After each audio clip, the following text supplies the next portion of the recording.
국민의힘이 이른바 통합형과 수도권 키워드로 지도부를 재편해 김기현 2기 체제에 닻을 올렸습니다.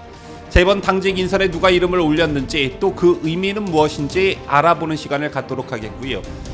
이번 보선 패배와 관련해 윤석열 대통령 책임론 그리고 김기현 대표 책임론의 실체는 무엇인지 이것 또한 함께 논의해보는 시간을 갖도록 하겠습니다.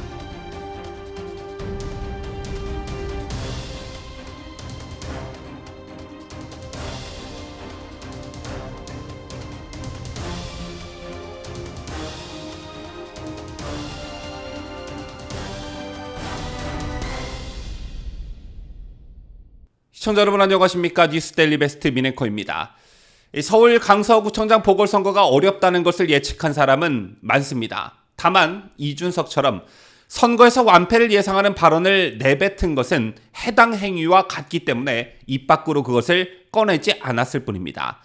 선거에 직접적으로 참여해 보신 분들은 아시겠지만 선거 시작 한참 전부터 심지어 투표일 며칠 전까지 당의 싱크탱크인 여의도연구원은 물론 후보 사무실에서도 공표를 못할 뿐이지 판세 분석을 하기 위해 여론조사 같은 것을 수도 없이 합니다. 자, 그런데 이번 강서구청장 선거가 어렵다는 것을 예측한 사람은 많겠지만 아마 이번 보선 패배로 이렇게까지 시끄러울 것을 예상한 사람은 아마 별로 없을 것입니다. 또 사실이 그러하죠. 구청장 보궐선거 한 곳의 패배로 거의 당 해체 수준의 사태가 벌어지는 경우를 그간 보지 못했기 때문입니다. 따라서 보선 승리를 가져간 더불어민주당도 이번 선거 결과를 가지고 국민의힘을 쉽사리 공격하지 못하고 있는 것입니다. 그런데 더불어민주당이 손 안 대고 코 푸는 그런 상황이 연출되고 있습니다.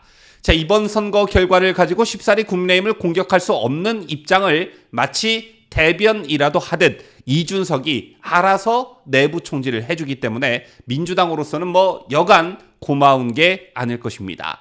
저기에 보선 패배 하나로 대통령까지 끌어들이고 있으니 이 얼마나 손 안 대고 코 푸는 격이라고 할 수 있겠습니까? 사실 강서구청장 보궐선거에 대한 국민의힘의 패배 이슈는 이번 주말을 기점으로 사그라들 그런 이슈였습니다. 그런데 이준석이 불현듯 나타나서 마치 이준석 본인이 국민의힘의 현 대표인 양, 마치 보수파 진영 전체를 대변하는 양 기자회견까지 자청해 눈물쇼를 보였습니다. 그 이후 지속적으로 방송과 라디오 등에 출연해 본격적인 내부 총질에 들어갈 기세인데 아무래도 이 보선 이슈가 생각보다 길게 갈 것 같습니다. 그 사이에 득을 보는 세력은 당연히 더불어민주당이겠죠. 지난주 강서구청장 보선 패배 후 돌아가는 국민의힘 상황을 여러분 잘 보시기 바랍니다. 국민의힘의 특징을 꼽으라면 워낙 줏대가 없기 때문에 언론이 조금 뭐라고 하면 납작 엎드리는 경향이 있습니다. 그 대표적 사례가 바로 박근혜 대통령 탄핵 국면에서의 당시 새누리당이 보인 행태입니다. 그 누구 하나 언론에 맞서 이것은 잘못됐다, 이것은 가짜뉴스다 하면서 용기를 낸 의원은 눈을 씻고 찾아봐도 보기 힘들었습니다. 그래서 국민의힘을 웰빙 정당이라고 하는 것일 텐데요. 재번 보궐선거 패배 후 국민의힘의 모습을 보고 있노라면 이런 모습들이 고스란히 드러나고 있다는 것입니다. 맺고 끊음이 없이 그저 언론에서 마치 큰일이라도 일어난 것처럼 집중포화를 쏘아대니 그저 거기에 납작 엎드려 있을 뿐입니다. 자, 먼저 김기현 대표의 모습이 그렇습니다. 아시다시피 김기현 대표는 이재명처럼 고정 지지층도 없고 소수의 극성 지지자 집단마저 없습니다. 또한 김영삼, 김대중 전 대통령 또는 김종필 전 총리처럼 지역 기반이 있는 것도 아니지요. 그렇다고 유력한 차기 대선 주자급도 아니고 잠룡으로 분류되는 그런 인물도 아닙니다. 이런 상황에서 김기현 대표가 한 단계 도약할 수 있는 시점이 바로 지금이다라는 역설적인 말씀을 좀 드리고 싶습니다. 위기가 곧 찬스라는 말이 있는 것처럼 지금 이 시점이 김기현 대표에게는 정치적 찬스가 될 수 있다는 말씀을 드리고 싶습니다. 그 실행 방안으로 맺고 끊음을 확실히 하라, 이런 주문을 하고 싶은데요. 일요일이었던 어제 오후 국회에서는 의원총회가 열렸습니다. 국민의힘이 무슨 공산당도 아니고 이런 자리에서는 허심탄회하게 여러 가지 의견과 생각들이 논의될 수 있다고 생각합니다. 하지만 윤석열 대통령과 김기현 대표를 강하게 비판한 일부 의원들의 면면을 보면 과연 얘네들의 비판이 진정 윤석열 정부와 당을 위해서인지 아니면 유승민과 이준석처럼 보궐선거 패배로 대통령과 당을 흔드는 계기로 삼으려는 못돼 먹은 발상에서 나온 것인지 고개가 가웃겨져진다는 것입니다. 자, 지난 과거 이준석과의 커넥션 논란이 있었던 오선의 서병수 의원은 어제 대통령실만 쳐다볼 게 아니라 국민의 소리를 앞서 전달할 결기가 없다면 물러나라 이렇게 말하면서 사실상 김기현 대표의 사퇴를 주장했다고 합니다. 그런데 서병수 본인은 어떤 사람입니까? 아시다시피 서병수 의원은 오선 의원으로 부산시장을 지내기도 한 인물이거니와 그의 동생 서범수도 국회의원입니다. 이런 맥락에서 서병수 의원의 어제 발언이 진정성을 얻으려면 자기 희생적인 그런 발언이 먼저 선행됐어야 했습니다. 불출마 선언을 하던가 또는 하태경이 그랬던 것처럼 수도권 출마라도 선언하면서 이런 지적을 했더라면 아마 엄청나게 큰 뉴스거리가 되고 국민들에게 큰 울림으로 작용했을 것입니다. 또한 선거 패배 책임을 전적으로 윤석열 대통령에게 넘긴 김웅 의원이나 역시 어제 김기현 대표의 사퇴를 주장한 최재형 의원이나 공교롭게도 윤석열 대통령 또는 김기현 대표를 비판한 인물 다수는 윤석열 대통령과 경쟁했거나 대척점에 있는 유승민이나 이준석과 가깝다는 평가를 받는 그런 인물들이었습니다. 따라서 이들의 행태가 당에 대한 애당심 또는 윤석열 정부의 성공을 위한 그런 순수성을 가진 게 아니라 다분히 정치적 의도가 있다고밖에 볼 수가 없는 것입니다. 이런 의미에서 이럴 때일수록 김기현 대표는 맺고 끝낸 카리스마적인 리더십을 보여줘야 당원들이 김 대표에게 다시 한번 신임을 줄 수 있는 어떤 토대를 만들 수가 있는 것입니다. 그런데 그 반대의 경우 오히려 더 큰 리더십 위기를 불러올 수 있다. 저는 이렇게 보는데요. 언론에서 좀 뭐라고 한다고 또 바짝 엎드려서 이준석과 함께 한다느니 유승민 의원도 우리 당의 소중한 자산이라느니 하면서 연포탕이니 뭐니 뭐 이런 방향으로 흘러간다면 더 큰 위기를 맞게 될 것이다. 이런 말씀을 드리고 싶습니다.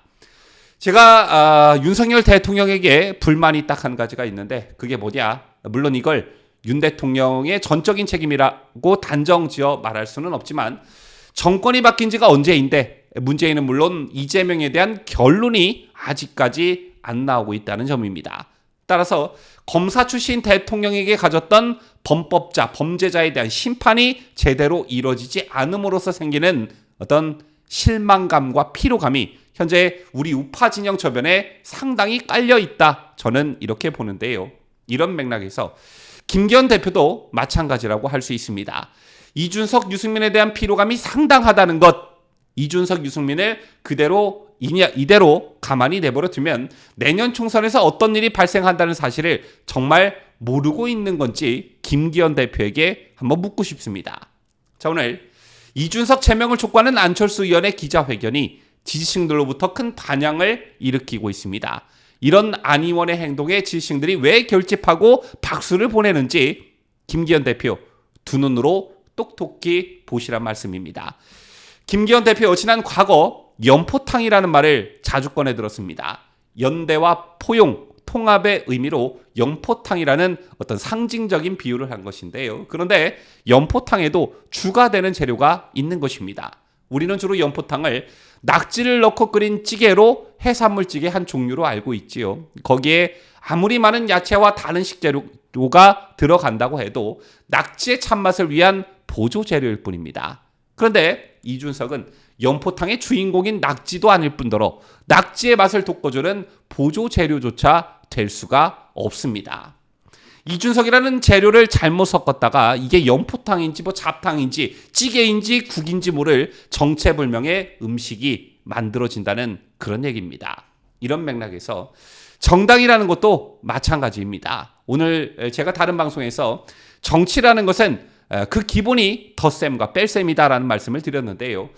누가 당에 도움이 되고 우리 당의 정체성에 맞는 인물인지 이것을 기준으로 덧셈과 뺄셈을 하는 리더십은 당대표의 기본 리더십 중 하나일 것입니다.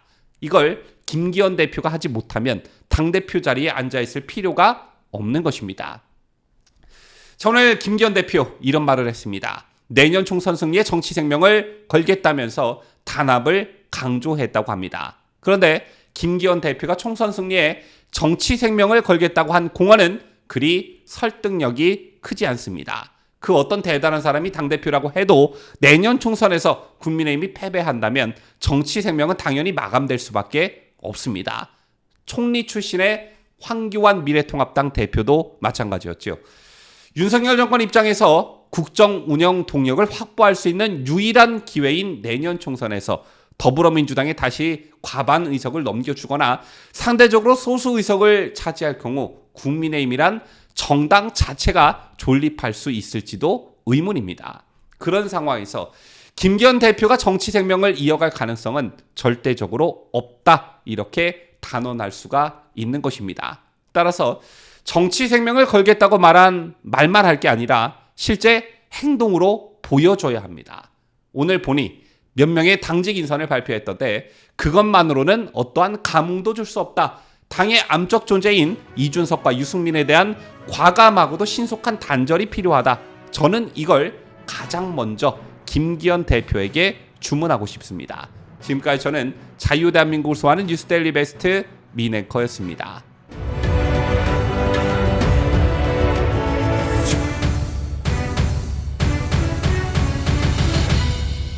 함께해요. 뉴스데일리 베스트.